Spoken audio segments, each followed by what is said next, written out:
ఈ రోజు శ్రీకాకుళం జిల్లాలో మాజీ మంత్రి సీదిరి అప్పలరాజు గారి కుమారుడు అప్పలరాజు గారి కుమారుడే స్వయంగా బైక్ డ్రైవ్ చేసుకుని వెళ్లి ఒక గొర్రెల కాపర్ని రోడ్డు మీద కాపర్ని గుద్ది ప్రమాదం చేసి ఈ రోజు ఆ ప్రమాదంలో ఆ వ్యక్తి చనిపోయాడు. ఆయన యాదవ్ కులానికి సంబంధించినటువంటి వ్యక్తి, నిరుపేద.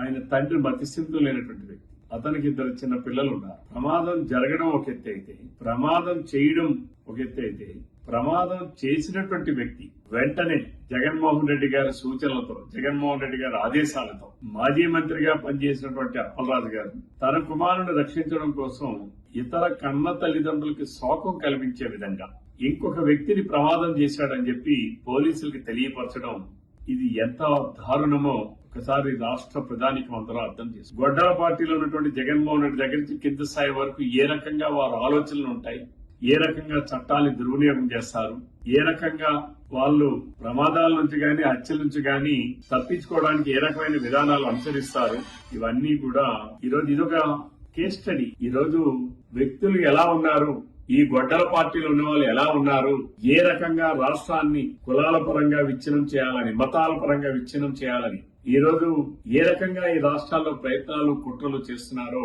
మనం నిత్యం చూస్తా ఉన్నాం. మరొక సంఘటన ఇది. దీనికి అంతటికీ కారణం జగన్మోహన్ రెడ్డి. జగన్మోహన్ రెడ్డి గారే సొంత బాబాయిని హత్యలో కుట్రదారులుగా ఉన్నటువంటి జగన్మోహన్ రెడ్డి సాక్ష్యాల్ని తారుమారు చేయడానికి ఏ రకంగా ఉపయోగించాడో ఈ రోజు అదే విధంగా ఇక్కడ కూడా సాక్ష్యాల్ని తారుమారు చేయించడం, ఇదన్నీ కూడా జగన్మోహన్ రెడ్డి గారి డైరెక్షన్ లోనే జరుగుతా ఉన్నాయి.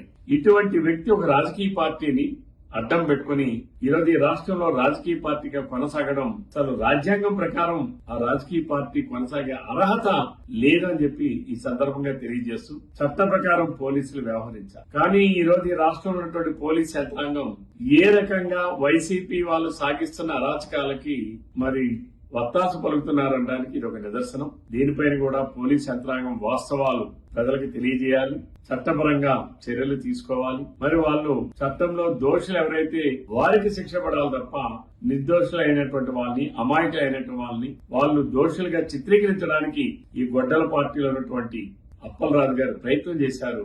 ఆ ప్రయత్నాన్ని నేను తీవ్రంగా ఖండిస్తూ వారిపైన కూడా ఎవరైతే సాక్ష్యాల్ని తారుమారు చేయడానికి ప్రయత్నం చేశారో వారిపైన కూడా ప్రభుత్వం కఠినంగా వ్యవహరించాలని కోరుతా ఉన్నా.